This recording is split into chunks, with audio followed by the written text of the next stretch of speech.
This is Wired magazine. This is a legit magazine. You guys heard of Wired? Yeah. Okay. He's written more than 16,000 songs, available on iTunes and Spotify. Are they any good? No, of course not. Can you believe that? I bet he listened to less than 5. I think there should be daily headlines about me on every newspaper, like Matt Farley continues to exist. But the headline is always, this jokester spam artist has figured out how to cheat the system and steal money from Spotify. I'm like, is it cheating the system to put your heart and soul into a project? You are listening to Fruitless, a podcast hosted by me, Josiah Sutton.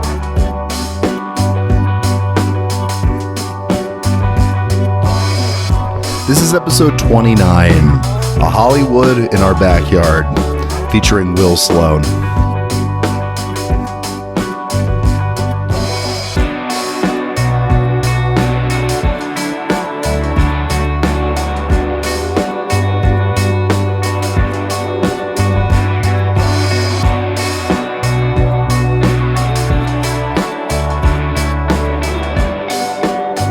I will formally say hello and welcome to Fruitless. I am Josiah, and I'm joined today by Will Sloan, co-host of both the Important Cinema Club and Michael and Us podcasts, and co-author of the definitive and only book about Motern Media, Motern on Motern. Welcome, Will. That's very kind that you would say that, but I hope it's not definitive. I kind of hope that it is for them what the book that Chabrol and who was it? Romer, I think, wrote about Hitchcock in the 50s. You know, they kind of got the ball rolling when Hitchcock was in mid-career, and you know, there have been a million books since. And I kind of hope the same happens with Matt and Charlie.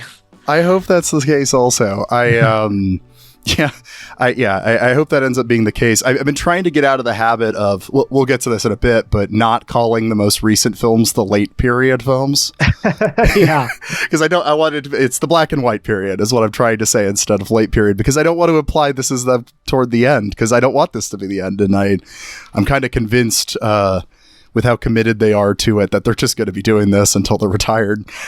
Well, they claim, I think Farley says that it's going to be 10 movies in 5 years. And if they don't start making any money on them at the end of that, they're going to slow the pace down a lot, which may be true, may not be true. I kind of hope it's not true. I mean, this period of incredible productivity that they're on has been generating, I think, some pretty good dividends. But yeah. I don't know. They seem like compulsive creators to me, and it seems like, you know, movie making is in their blood. So I would never. I suspect they'll be doing it till they die, and we'll see, you know, new generations of actors, you know, coming up in the ensuing decades as they grow older. I feel like you see that in the last few movies of theirs too. That there's new actors coming in, and they're growing. But yeah, well, before we get that far, because I do want to spend a good amount of time on the most recent movies, because I think, I don't know, those are the ones I've been really interested in lately. But I'm assuming most people listening to this don't know what Motern Media is. And so let's do this. So you've been kind of an evangelist for Motern Media for the last few years a bit, right? I consider myself kind of the John the Baptist of Matt Farley. Yeah. Yeah, I mean, I know that's you're how I discovered them, and most of my friends who also know them are also Important Cinema Club listeners or Michael and Us listeners. You know, you say that a lot of people might not know them, but it's odd. Matt in particular has a very strange kind of multi-tiered reputation, because of course, as a songwriter, some of his songs have had millions of listens. Folks may be familiar with the Poop song, or Poop in My Fingernails, or the Butt Cheek song, and literally dozens and dozens, hundreds. And just recently, I think the Huffington Post did a big profile of his songs about towns and cities. So millions of people have listened to those. He's been on a kick of in every state in the union, writing a song about every town, mostly sourced from just the Wikipedia page for wherever those towns are. I was recently scrolling through one of his albums about Iowa towns where I'm at. I'm just like looking through all the names of cities around me. And the lyrics will be like, oh, the community center is a great place to be, you know, like whatever the most obvious landmarks are. So like he has had a fair amount of media coverage in this side of his career, almost all of it basically treating him as like a Spotify scammer, which I don't think he is. No. I think he's someone who found a way to game the system enough to make enough money to be able to do the creative shit he wanted to do in the first 100%. Place. And also I would just say too that like he is living the dream. He's found the loophole that we all kind of wish we could find. But also it's a loophole that isn't really a loophole because he still has to do an enormous amount of work. Like it's not exactly a get rich quick scheme. It's a get barely middle class over a very long period of time scheme. And like also I like those songs. I think, you know, that there is, you know, pick any random album by the band who was Paparazzi and the Photogs, which is his persona who does celebrity songs, or you know, the guy who sings about animals or whatever. And like those songs are pretty fun. So I don't know. People who treat him as a scammer. I mean, no, a scammer. I'll tell you what the actual loophole is. The actual loophole is like writing one song that generates millions of dollars over years and years. The actual scam is writing like a Christmas song that gets played every Christmas and just being able to live off that. Just cashing out the royalties every year. Or worse, like your dad wrote that Christmas song, right? And now you still get yeah, that's the real scam. But so what Matt Farley's whole thing, if people aren't familiar with, is very early on. He figured out that it would be a smart idea to get his music on Spotify, and you know, Spotify notoriously underpays their artists. Like I have some music on Spotify, right, and I've never seen the money it gets because it's like a couple cents per song, right? Mm-hmm. But if you upload 24,000 songs and you're getting a couple dollars a year per song, you have a middle class salary. And not necessarily a couple dollars a year per song, but more like let's say 5% of his catalog gets a couple dollars a year, or like you know, if Billie Eilish posts about one of his songs, which I believe has happened, or the Kardashians like were dancing to one of his songs at one point, you know, that song might go through the roof, and that'll, you know, he'll get a bunch of money in a small amount of time for that one song. Yeah. And by a bunch of money, I mean, you know, like he can pay his rent for.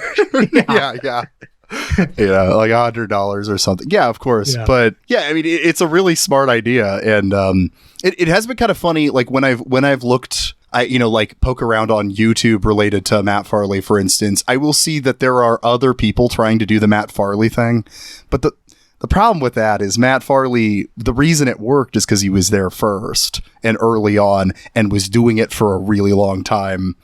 Absolutely. It's a confluence of factors. Like it's the remarkable discipline. I mean, he really is out there like days on end, just doing 120 songs a day. And you may say these songs are half-assed, you know, they're improvised. You try doing 120 half-assed songs in a day. It's not easy. Fucking easy. And then, just doing it over and over and over again for 10 years while also having a day job for most of that. And also just on top of it, like I do think, you know, one reason why a lot of the little kids who listen to his poop songs like it is I think they like his voice. You know, he has a very, he has the right voice. Like he can actually do a lot with his voice, but he also has the right voice for those kinds of songs. He sounds friendly and approachable. You know? Yeah, he carries himself that way in general. I feel like so much of his shtick is partially like this kind of over exaggerated narcissism, but he's also like super nice about it. You know what I mean? Like I don't know how to, I mean, the two sides of that kind of feed into each other, because he very genuinely like if the narcissism, which let's call it that. Why not? I think that's fair. I'm trying to say it in the most neutral way possible, though. Like it's not because Matt is probably already is listening to this. Probably he definitely is, because that's the thing. It's like he is. Nobody is nicer to their fans than him. Yeah. Nobody is more generous. Like truly, he puts his phone number in his movies, and if you call him, he'll have an actual conversation with you. If you ask to meet him somewhere, he'll go meet you. Incredibly generous. And the narcissistic side is that it's like, oh yeah, it's all about him, isn't it? Yeah. And the movies, which I love so much. What is most personal is oftentimes the most universal, and like he's figured out a way to sort of dramatize his own struggles, his own creativity in a way that speaks to a very universal truth. Yeah. I mean, that's the thing that I found really fascinating about Motern and, kind of moving into the movies here is that like, the first movie I saw, like most people, if they do, they do explore Motern. And this is probably the place you should start if you haven't listened or if you haven't watched them before, but it is Riverbeast, right? Don't Let the Riverbeast Get You. I don't know if you had told me while watching Don't Let the Riverbeast Get You, which was incredibly funny. And I just didn't know what was happening with that movie. It's such a bizarre artifact. If you had told me while I was watching that, this guy's going to make movies that will make you tear up at some point. Like I wouldn't have really quite understood that because they're so goofy. And yet, even as he gets into Local Legends and a lot of the newer ones, I don't know, the goofiness stays. And yet it's got this like heart to it that I don't know. It's interesting when you look at the Letterboxd reviews of Don't Let the Riverbeast Get You, which is the one that's kind of come closest to becoming like a cult movie. It's reached an audience beyond my podcast, basically. Right. And that's great. And you see people like all over the place starting to discover it. And reading the Letterboxd reviews is interesting because a lot of people don't have the language and don't have the frame of reference to sort of understand it, or not understand it. I think they do understand it, but they can't articulate it. And so you'll see all sorts of people who are sort of like, they have a very kind of dichotomous thinking of good and bad. And then if it's not one of those, it's so bad, it's good. And you see a lot of people trying to figure out exactly what substance this is made out of, and it's like, it's bad, but it's really self-aware, and it's actually like really clever. You see a lot of that, and there are a lot of people on like Letterboxd or any of these platforms who also just flat out don't get it. They see it and they they can't get past the wall of like, the acting's really bad in this. It doesn't look like a real movie. Because I mean, I was hit with that with Riverbeast as I was like, this looks like a long YouTube sketch. But like, now I don't know, that's grown on me. Well, I still very vividly remember watching it. My friend Peter Kaplowski had he's a festival programmer, and he had a little weekend festival in Toronto in, I think, 2015. Where he would show movies that he couldn't get programmed into real festivals, stuff that he'd advocated for, and he just couldn't get it through. And one of them was Riverbeast, and I remember it starting and thinking, oh God, because it had that YouTube video look, that digital, very digital. And then within about like 10 or 15 minutes. There was something about like the language that they were all speaking, and that was so, my tutor was an indecorous deviant, stuff like that. But then coming out of the mouths of all these people who are just like obviously like very like not entertainment industry affiliated, but also like not Tim and Eric New England people, like somebody like people like Tim and Eric will often go to weird casting calls and find like the strangest, the weirdest like showbiz wannabes. None of the people in the Motern movies are show business wannabes. They're just people. And the movie, you know, as it was going on, I thought, oh, this is like really interesting. It's like it's sort of playing into the normality of these people, for want of a better word, but also like not making fun of them, like celebrating it. It's sort of like it feels like just a big like backyard community barbecue movie. And then there came a point like 2/3 of the way in where I started feeling like, wait, I really care about these characters, like, you know. And then towards the end, when like Kevin McGee as former professional athlete Matt Stone, former professional athlete Frank Stone, not the South Park, Frank Stone, comes to fight the Riverbeast and says, "Get ready for the beatdown of your life." I just remember thinking like, oh my God, like I love the arc of this character and I care about him so much. I don't know, like it was a really transcendent experience. And I just wanted to like shout it from the rooftops. And you go on Letterboxd, you'll often see people who have the exact same experience. And so like when people ask like what's the one you should watch first, I part of me wants them to watch Riverbeast, because it's like if you can have that experience, you'll be a fan for life. You'll get hooked. Yeah. And then it's like, oh, if you don't have that experience, Local Legends is the one that like I have trouble imagining anybody disliking. It's it's just straightforwardly explaining Matt Farley's thing, you know. Yeah.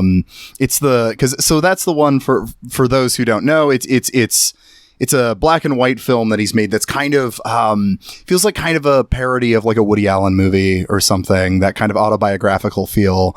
But it's about Matt Farley, you know, and his Spotify trick that he's used to get money, and his, you know, wanting to make movies that nobody understands.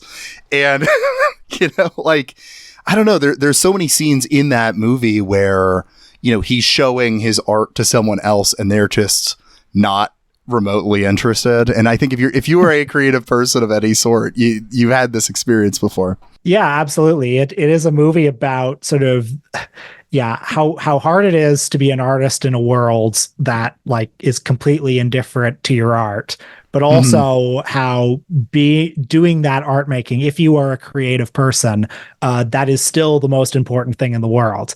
And all the thing like a lot of the movie, it's this autobiographical self-portrait, semi-autobiographical, where he just gives you, you know, the soup to nuts of his creative process, and it's structured around the build-up to this show that he's going to do, this New England comedy performance thing that a bunch of people are going to be at. And as the movie goes along, it's like, oh, it's going to be in a 1,500 seat auditorium. Well, actually, it's going to be at a bar. Well, actually, it's going to be at a basement. Actually, we can't pay. Can I borrow $20 because you know, the sound guy needs money. And it comes down to the conclusion that, like, you know, if you're a creative person, like, you'll probably never make it, but also just the act of creativity itself, you know, doing the show in the basement for the audience of 5 people and having a good time with those 5 people, like, and then if there's no 5 people, just having a good time with yourself, like, that's what it's all about. So it's just an incredibly, like, clear-eyed and powerful, I think, movie about you know, creativity. Let's put a pin in that, because I think we'll come back to that subject with a lot of the newest movies have that same theme, but they're like elaborating on it from a more mature kind of, you know, mature place as they've gotten older. But before we go to those, I guess in general, for people who aren't familiar, what are like most of their movies like? They're like these genre parodies, right? They're I mean, they start that way.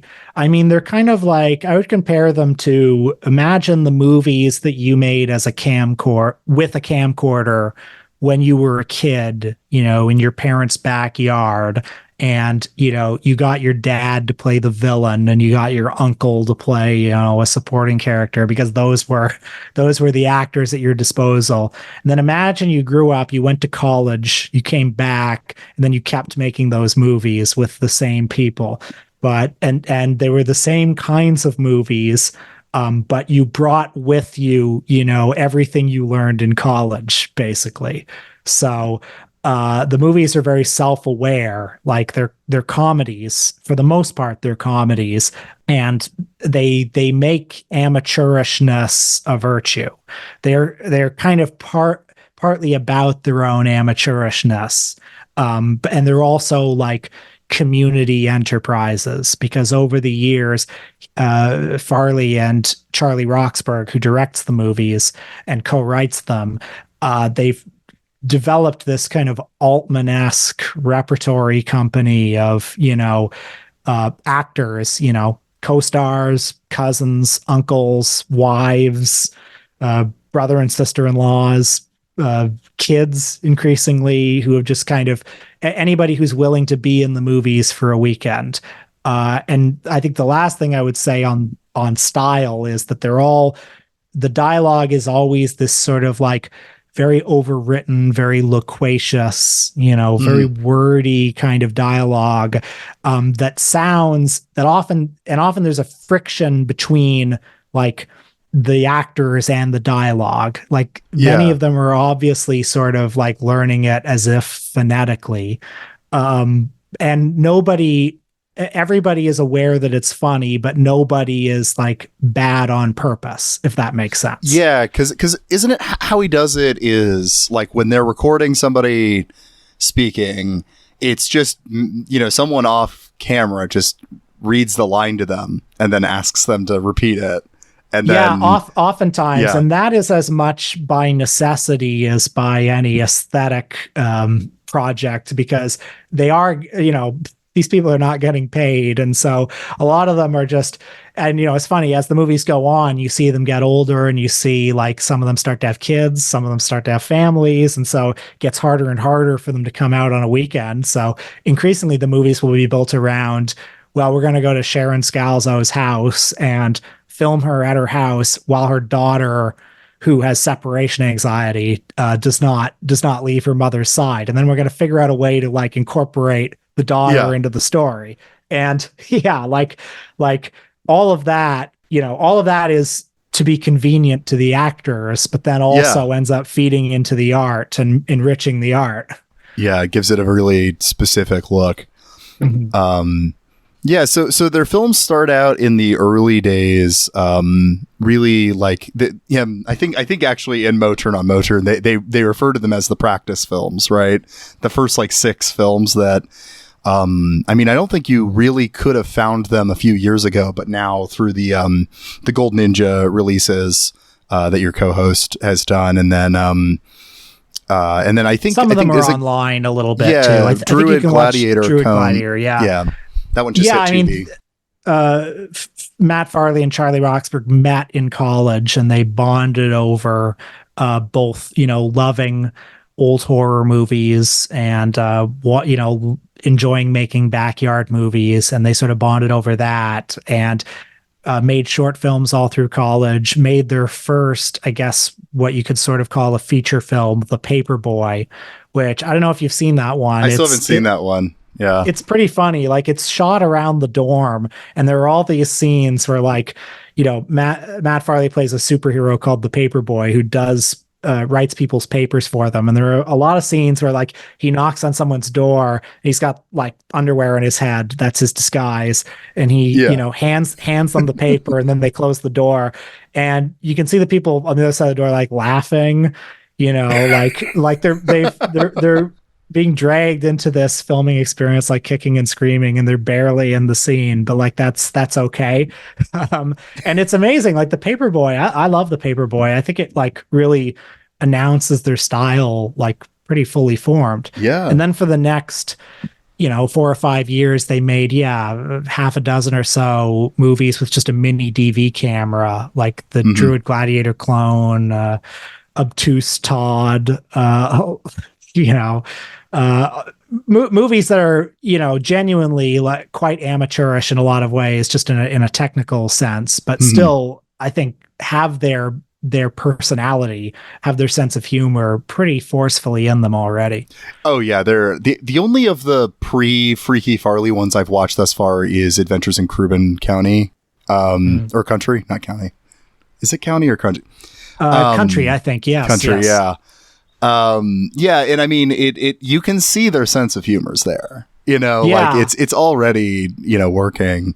But yeah, I think these are the ones you're supposed to, for those who are listening who have never watched any Motern Media, these are the ones you come to after you're hooked. That's right. That's right. You're not supposed to start with those ones, and they've sort of kept them out of public view. Like they're on the Gold Ninja discs if you go looking for them. Druid Gladiator Clone is probably like the easiest of those early movies. And then Druids Everywhere is probably the most challenging of them. Like that's one that the real sickos like. I love it. But it's genuinely like as stripped down as one of these movies gets.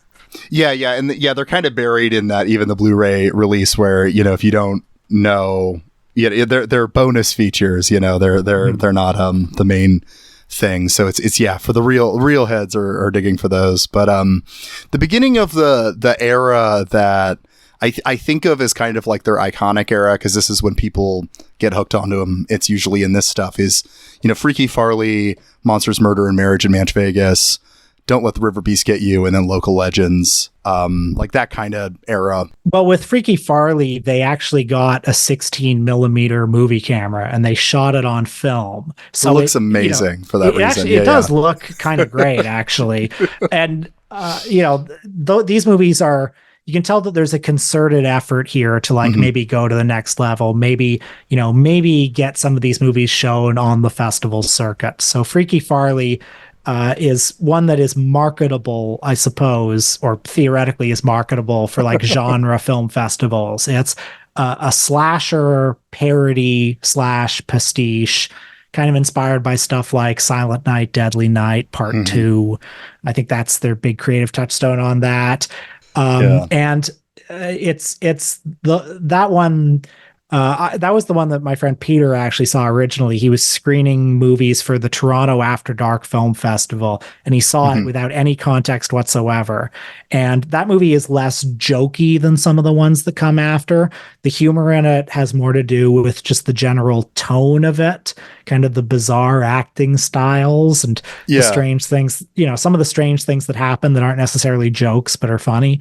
And I remember he said that like he kind of couldn't believe this movie and, got in touch with Charlie Roxburgh to tell him like, I just wanted to see what your deal was. Like, I really liked this movie. I can't get them to play it, but, just keep doing what you're doing. And Charlie told us when we were writing that book that it was like, oh yeah, for years we weren't getting any recognition at all. And we'd say, oh yeah, that guy from Canada liked it. At least he liked it. But this is actually kind of one of the things that always moved us about Matt and Charlie was that they made these movies that were just like increasingly ambitious. They're amateurish in a way, but like they're also, ambitious. Yeah, like huge casts, full-bodied 5-act stories, locations all over the place, and it would build up and actors would keep coming back over and over again as if there was somebody watching. And until about 2020 or whatever, like nobody was watching. And we always found that moving, like to create an empire like this, as if like, oh, there's fan favorite Kevin McGee coming back, to a completely empty audience. I think like Peter told me that he went to the first Motern extravaganza, which is this, event that he holds for himself every year in Danvers, Massachusetts. And like there was a walking tour of filming locations, and it was Peter and 2 other people and Matt, and they were doing this walking tour, and like, some of the cast members like Sharon Scalzo would show up and it'd be like, oh, hey, it's Sharon Scalzo. And all this for an audience of 3 people. It's amazing. Yeah. Man, I would love to see one of those tours now that I've seen a lot of these movies. Have you been to the extravaganza? I have not. I'm out in Iowa, and so it's a bit of a journey. I would love to at some point. I finally bit the bullet and went last year. Bit the bullet by which I mean, I shelled out the money for the plane tickets and the rental car. And I had a great time, so I highly recommend it. It's like entering this complete alternate reality where I think there were probably 120 people there. And for the 120 people in that room, like when Kevin McGee comes in, it's as if, Taylor Swift showed up. It's like everybody goes, and there's like a huge line to take a picture with Kevin McGee. One guy had a Kevin McGee tattoo. It's just a complete alternate reality. I think you've mentioned that you felt genuinely starstruck meeting Kevin McGee. Oh yeah, I was genuinely starstruck meeting Kevin McGee. Like, yeah, I remember I there was a line to take a picture with him, and I shook his hand and he said, "Where are you from?" And I said, "Oh, I'm from Toronto." And he said, "Oh yeah, Matt has a big Canadian following. I think there were some guys who wrote a book about him from there." And I was like, "Oh, that was me. That was me." And he looked like completely nonplussed, just not impressed at all. It's like, why would someone write a book about this? Yeah. God, that's amazing. Actually, Kevin McGee was so great at the extravaganza because, most of Matt and Charlie's, stock company were there for, a couple hours. But Kevin McGee shows up 15 minutes before he sings his song, like Frank Sinatra. He shakes some hands, goes for some pictures, gets up on stage, does his songs, kills. Another 10 minutes of photos, then he leaves. Again, amazing. Chairman of the board, love it. Oh my God. Well, so yeah. I mean, let's talk a little bit about Kevin McGee real quick. Like, I don't know it.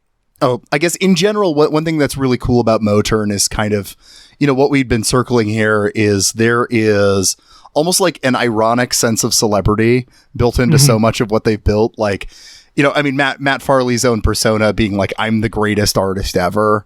He acts like he's, It reminds me in a weird way of like Andy Warhol and his superstars, or John Waters and the Dreamlanders. The way that those people would like build, personae around themselves and sort of will it into existence until it actually became true.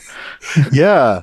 And the joke with them, as it is similarly with Matt, is that it's like, but in a million years, they wouldn't actually be stars through like a normal system, right? The actual gatekeepers wouldn't let them through. So like, let's make our own Hollywood. Yeah. Make our own Hollywood in our backyards. That's why I find them just so genuinely moving at times, is because, there is a sense that, like, if you were a creative person, the likelihood of, if I started making movies in my backyard, that I would end up at Hollywood, very, very low. Very, very, very low, barring some, accident of some sort. But I love the Motern Media kind of approach of just like defiance to that. It's like, no, we are stars out here, That's right. Like, and so like, Kevin McGee has this presence. It's kind of sad that he wouldn't have been in movies. You know what I mean? And it's cool that he is in movies, because he would have just been a guy in New England. But in the movies, when he makes his appearance, he has a real movie star characteristic to him, like a sort of, a big presence on stage or on screen. Oh yeah. And if people don't know, Kevin McGee was Matt Farley's boss at his day job for 15, 17 years. For a long time, Matt worked at a group home for unhoused or underprivileged youth. And Kevin McGee was his manager there. And I think McGee had harbored at one time, a long, long time ago, maybe some ambitions. Like he'd gone to New York and tried out for Broadway. Didn't really work out, but he, lives an entirely happy and fulfilled life in New England now. But he always, I think he, maybe more than some of the other ones, likes acting. He was always sort of happy to, take part during lunch hours. It is funny though, like I get the sense that, he likes acting, but he also likes having dinner as well. So a lot of the structure, a lot of the shooting days are sort of built around, okay, my wife's away for 3 hours this afternoon. You boys can come over here as long as you film at my house, and got to be done by 5:30. But yeah, you're right. He does have a very strong, almost like Clint Eastwoodian presence at times, Yeah. Yeah, and you see that in the plot, what you described there with a lot of the movies, where it's just every time they are meeting McGee, Kevin McGee's character, it just so happens to be in his backyard, obviously, but it never disrupts the flow of the story, really. It always works really nicely. I think that's part of what's often really impressive about them, is that they build these scripts around the limitations that are just, built into working around people's schedules or whatever, but it doesn't ever feel forced. It doesn't feel like while you're watching it, you're thinking, oh, that's why they're filming there. They Absolutely. do a good job, keeping it flowing. Well, tonally, right after Freaky Farley, they kind of got lighter in tone for a while, partially because you mentioned in Motern on Motern that they mentioned in it that Freaky Farley was too dark, and the entire audience was their families. And so it would have been great if it actually got into a festival, but it never did. So, the only public screening was to an audience of people in their 50s. Yeah. So they a lot of those the movies in that iconic era right after Freaky Farley don't have that same grit that but it gets replaced with something else that I don't know. I think the kind of almost family friendly goofiness to them, I don't dislike that. I look forward to one day having kids and showing them don't let the Riverbeast get you. You know what I mean? Well, one of the things that's funny, about Don't Let the Riverbeast Get You is it comes kind of marketed as a horror movie, and it has that opening scene of the guy in the chair saying, the Riverbeast, you're very William Castle, oh, it's whatever the red light flashes on screen, close your eyes because the Riverbeast is too frightening. But the Riverbeast is barely in it, and it sort of makes a point about how beside the point the Riverbeast itself is. And the fact that, for the films from that point on, have very little violence, no nudity, not none of the exploitable elements that you would expect from an exploitation film. They don't even swear, Matt is very morally opposed to swearing. I actually that created a really weird thing when I watched Metal Detector Maniac for the first time recently, and when I think it's Skizzy, when he just says piss, it made me jump.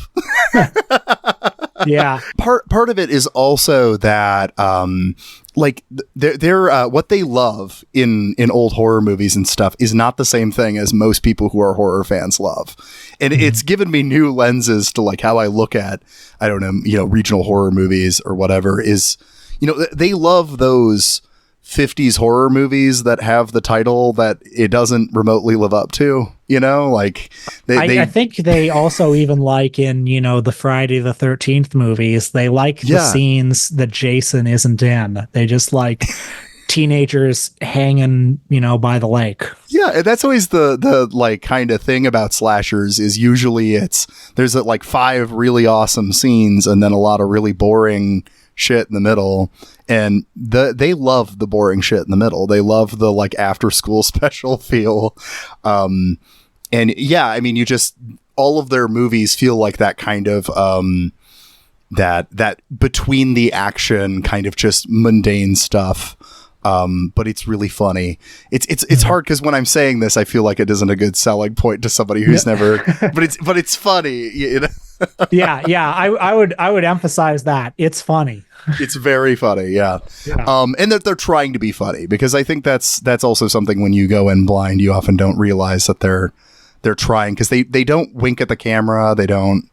I honestly find that's the reaction that baffles me the most from people. And it's common enough that I guess I can't dismiss it, but there are a lot of people, you'll see them review it I think this is funny on purpose. And it's my teacher was an indecorous deviant. Like, you don't write that and not think it's funny. Right. Yeah. I mean, so many of the lines are just clearly these like kind of building jokes over time. They just get latched onto phrases they think are funny, figures of speech they think are funny. Like, I think it's in Heard She Got Murdered. Is it the promoter who's running the like venue they're going to play at wants a beefy sound, Right. which is a really funny, that's something I would say about like a guitar tone or whatever. But like, if I'm actually trying to describe what a beefy sound in a song is, I couldn't tell you. But or the running gag in Riverbeast of like, oh, Bradley, his son from another marriage, which they keep saying over and over again, which is like such a funny and like emotionally distant way to describe a human being, like his son from another marriage. Just hearing them say it over and over again as if it's a normal thing you would say. Well, actually, that's one thing I really remember from my first viewing of Riverbeast. At the end of the movie, when he says, and we're going to raise Bradley, her deceased ex-fiance's son from another marriage, as if he were our own. And it cuts to Bradley watching at home, just like cheering. So good. I remember that blowing my mind. Yeah. that whole scene at the end of Riverbeast, which, I don't want to spoil the, probably the best joke in that, but, like in general, like that whole scene is hilarious because it's, it sounds like it's this big momentous moment, but it's clearly this conference room that's like at third full and it's supposedly being televised. The art direction of that scene is incredible. Low key, like, and I think it takes a couple of viewings to fully appreciate how perfect it is. The fact that there are just a few like really sad balloons on the floor. And the way and what like Charlie is doing with the camera, just it's always these like really flat medium shots that without calling attention to it and without seeming to try, just emphasize how sad the room is. Any trick that you would use to make the room look impressive, it does not use. But it also like doesn't seem to be trying to do that. Like it's really, I throw around the word amateurish in describing these movies, but like they truly know what they're doing. Right. They're embracing the look of amateurishness, but like if you pay attention to the camera angles and the editing, it's not amateurish at all. No. They know what they're doing. I think personally my favorite era of their stuff thus far is what they've been doing since 2020. Is this black and white period. I don't remember if we were recording or not when I said I'm trying to avoid using the phrase late period to talk about these movies, but because I hope they make more. But they've been really, really fascinating since 2020, and part of that is because I feel like they're zooming back into a lot of the themes that were in Local Legends, but still plugging them into the kind of genre parody stories overall. But they are a more matured look on like, Local Legends is create. You should do it regardless. And that's still the message of the later movies, but it's complicated. It starts getting complicated because these later movies are, okay, we're still making these backyard movies. What does a backyard movie look like when it's made by somebody who's approaching middle age? Mm-hmm. And you can see that's like amazing. There's like, and in these movies, which when you start making a lot of movies, when you start making 2 movies a year, it becomes more like a flow. There are certain very prolific directors like Hong Sang-soo or Woody Allen or Jess Franco, very disparate directors, very different directors, but like something they have in common is the fact that like, because they're producing so relentlessly, certain themes get repeated and repeated. And it almost becomes like a back and forth, like the filmography becomes a dialogue with itself, which, is interesting. Yeah. It's very much in opposition to like the Kubrickian model of like, ruminating over your next big statement for 7 to 10 years and then making it. And in these movies, it's like Local Legends is point, and then Heard She Got Married is counterpoint, and then Magic Spot is another volley kind of from the opposite direction. And then Heard She Got Murdered, like Heard She Got Married, which was their first movie since Slingshot Cops. So it was their first movie in 5 years. I remember being quite taken aback by the tone of it, which is much more dramatic than the other ones. Heard She Got Married is, I really liked Motern Media before I saw that one, but that was the one I watched it for the first time last year in the fall. And that was the one that I was like, I love these guys. These guys are amazing. And I think it was, I really appreciate these recent films have been kind of pulling back a bit. They've been grounded a little more for the most part. There's been exceptions to that.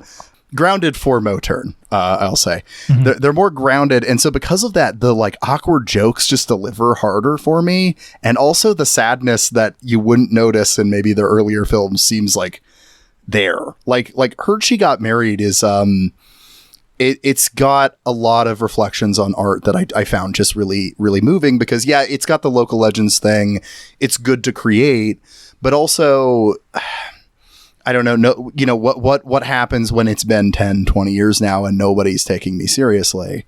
Well, most of the movies that you see are by people who have made it. And so it's easy for them to make movies that say like follow your dreams, and the default of movies is that they sort of hook into like a success narrative, or Inside Llewyn Davis, something like that is sort of like that's a noble movie about failure, that sort of says it's okay to be a failure, it's understandable to be a failure, but yeah, Heard She Got Married sort of begins at the point where he's failed. Like he's back in his hometown, having gone to the big city and it's not quite worked out. And then what do you do from there? And it's a different vantage point from Local Legends, where, he's still like he's in his early 30s as opposed to his late 30s or his early 40s. There's still hope,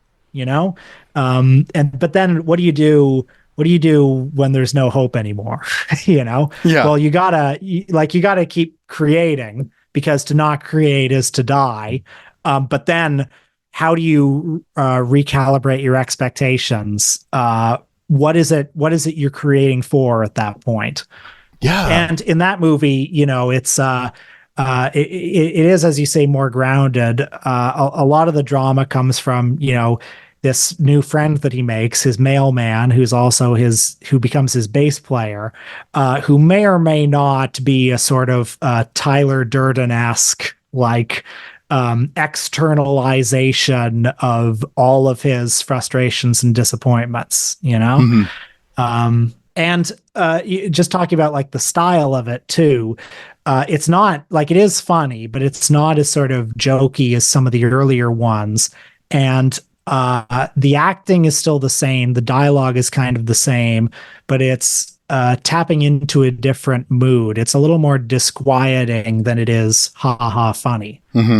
Yeah, it's a weird one to watch. Like, I think part of the magic trick of that one is best if you've watched a bunch of their movies prior to it, because once you watch that one, there's a point when you start to kind of be like, where are the jokes?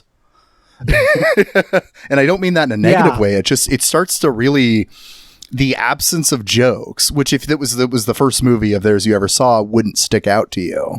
But I think the scene where he, meets Elizabeth, I'm forgetting what her character's name is, his real life wife, on the deck, to say something like, look, would things have ever worked out between us? And she says no, and he says, that's fine, I just needed to hear that. Like, that's such a powerful scene, don't you think? Like, doesn't it just hit you? Yeah. One of my favorite scenes in that is right after, I think it's the first show they play, with the kind of new duo they have, Matt Farley's character and then the mailman, right? And he's talking to and it sounds like the mailman had never played a show before. And so he's just, you see the show and it's got like 5 people in the audience. It's not like a big show or anything. But then afterwards, he's like, that's the most alive I've ever felt.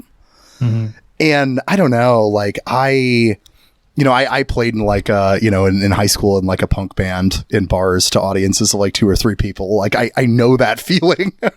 Oh yeah. It's very personal. It hit me on a really personal note when I saw it for the first time. And it's an interesting counterpoint to the basement concert scene in Local Legends too, which that scene sort of begins pathetic but ends triumphantly.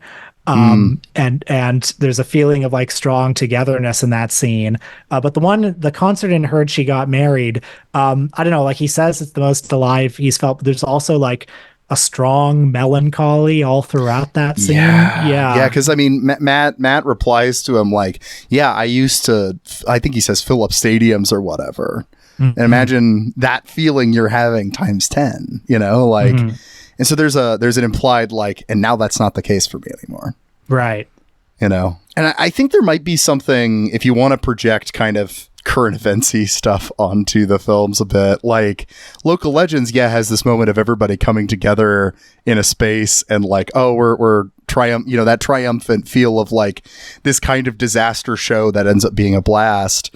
As Heard She Got Married feels like it's definitely a post-COVID movie where like, like we can't really have the big gatherings anymore, now that's not the case, but like at the moment it came out, Yeah, that's interesting. Definitely like the COVID, the pandemic experience like seeps into the atmosphere and the production of the movie in a lot of different ways. Well, the movie they were working on, I think during COVID, right, was the one that they had the hardest time like working on because of all that, was Metal Detector Maniac, right? Was that the one that they... They were experimenting with a different production model with that because Slingshot Cops was their most ambitious movie just in terms of scale. And, I think everybody had new kids at that moment. And there were just a lot of like...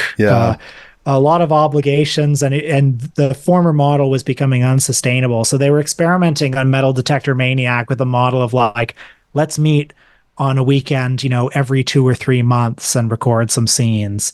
And then that was disrupted by the pandemic, which barred interstate travel for a time.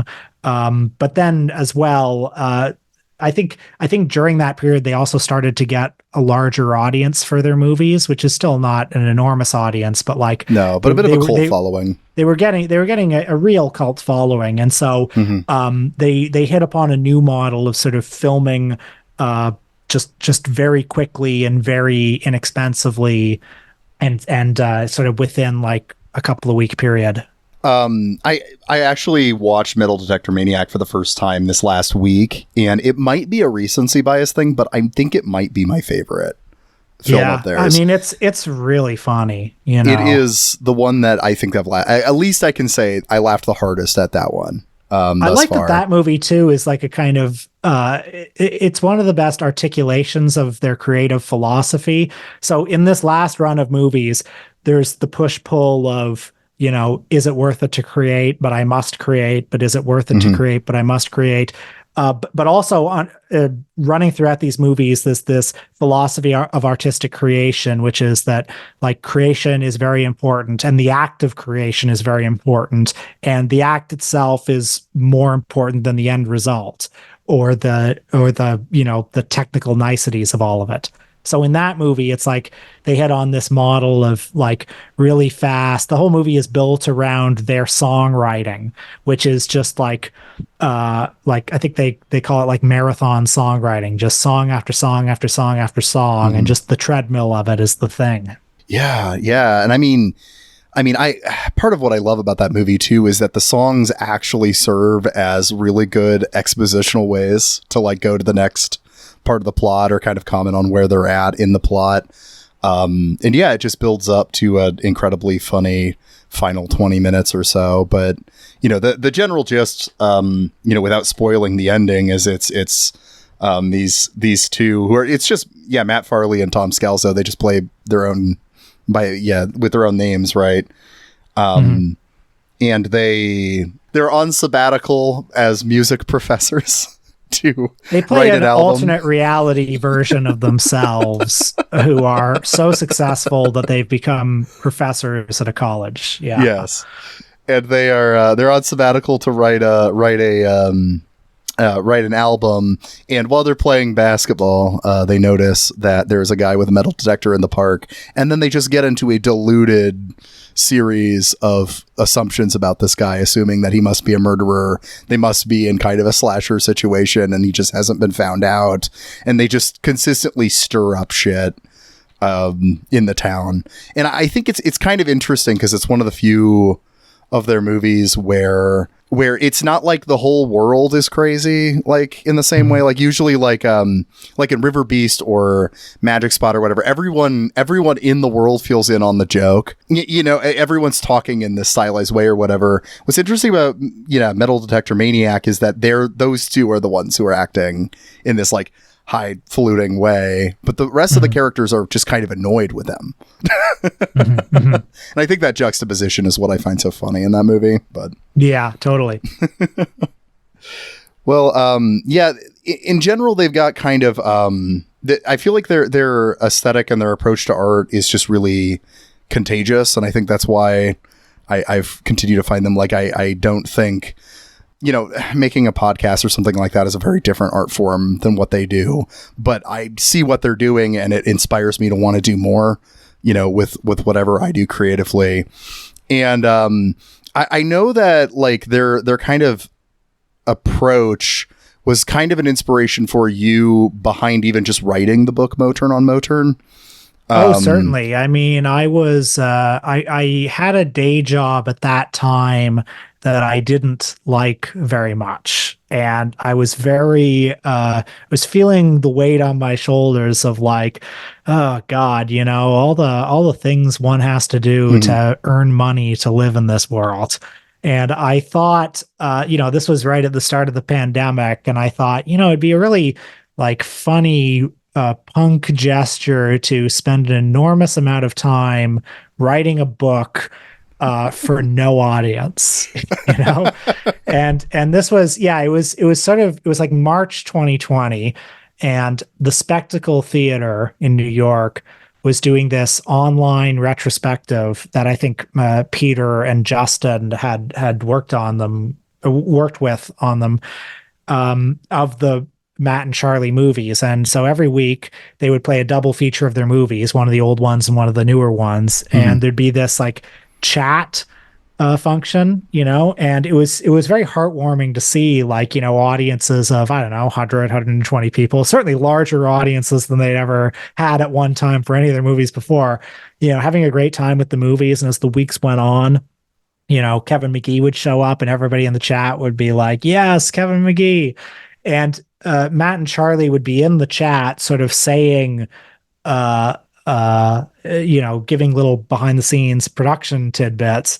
And there was one moment in Local Legends where I think Sharon Scalzo has her wedding ring on in the movie. And someone says, why does this character who's single have a wedding ring?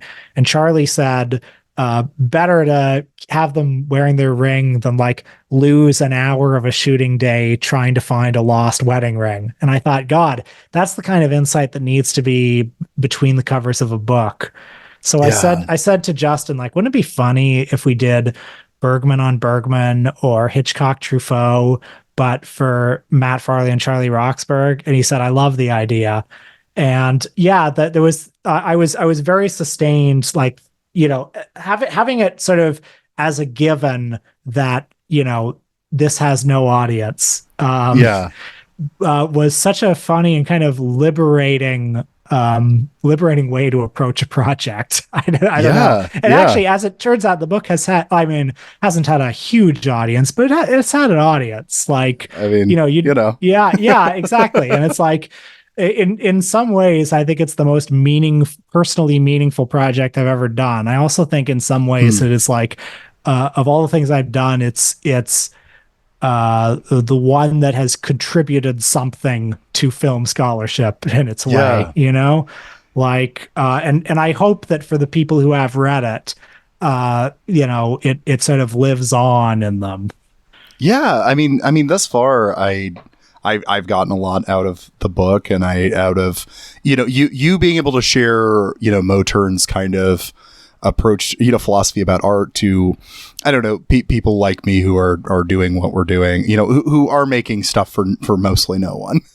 Well, the Motern method, which is its own book now, as I'm sure you know, has been enormously influential to me because I do think it sort of liberates one to pursue projects, to stop worrying. Like one of the kind of liberating things about what Local Legends says is, nobody cares about your art. And so the downside of that is obvious, but the upside is nobody cares if you make something really stupid just for yourself. Nobody really cares if you fail. And so that liberates you to kind of do whatever you want. So I think that's definitely informed me in terms of things like, I put together last fall a zine about the Three Stooges, and I just put a call out on my social media feeds. Anybody who has any Stooge related stuff, please send it to me, and I'll put it in a zine. And that ended up being an enormously rewarding project.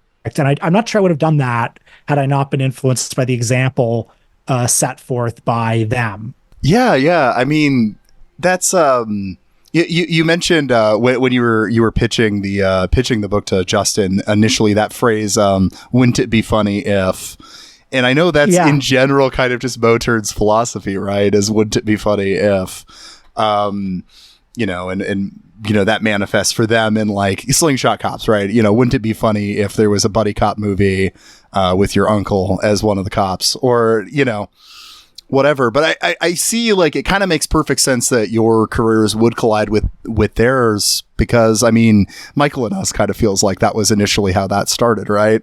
It was, wouldn't it be funny 100%. if we made a podcast about Michael Moore?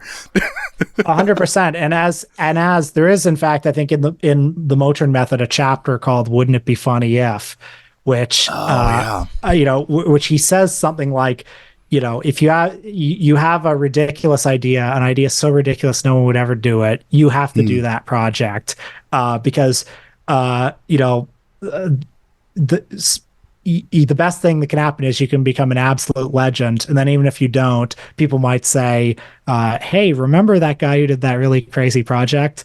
And I genuinely think, like, it's taken me a long time to realize this, but wouldn't it be funny if has been one of the guiding principles of my career. That's a grand word for it, but let's call it that, my career. And I think it's good advice, Wouldn't it be funny if those are the ideas that nobody else has done? Yeah. Yeah. And, I think kind of part of why it's built into it is you think it's funny because you think it's ridiculous, but it's ridiculous because no one's done it. If someone had done it, it wouldn't feel ridiculous. Yeah. Exactly. Yeah. Well, I'm trying to think if there's anything else specifically to say about, I mean, obviously I could probably talk forever about Motern, but I don't know. Is there anything that specific that comes to mind for you as we're kind of wrapping up? Well, I think just the last thing I would say on Motern is it kind of amazes me in retrospect that we wrote Motern on Motern like before Hershey got married and Metal Detector Maniac and Magic Spot and Boston Johnny and that run of movies, because I think they're only getting better. I think they've only gotten deeper. Magic Spot, maybe their best movie, honestly. It's really beautiful, and it sort of brings together everything they're about, all their themes in this perfect package. And one day, maybe the next time there's a global pandemic or they've made enough movies, I would love to do a sort of sequel book, because as time goes on, I'm very pleased with that book, but as time goes on, it's like, it ends just as they're getting started, Yeah, it ends right with just a little bit about Metal Detector Maniac, which is in the works at the time, right? Uh-huh. And I mean, actually, they were following that wouldn't it be funny if mentality. They've been following it even more, it feels like, lately, because the Wouldn't It Be Funny If is also in part a reaction to their small cult following. Okay, we've gotten this cult following from these like genre parodies, like about, kind of parodying like monster movies or slashers. What if we make The Magic Spot, which is basically just feels like a comfy Christmas movie? And like, God bless them. It's amazing. It's incredible that they have no bosses, there is nobody to veto this, yeah, they're getting this cult following to the point where it is actually plausible that they could get a movie at, I don't know, Fantastic Fest or one of these festivals. And they've responded to that by not doing that, by making movies in black and white that don't have monsters.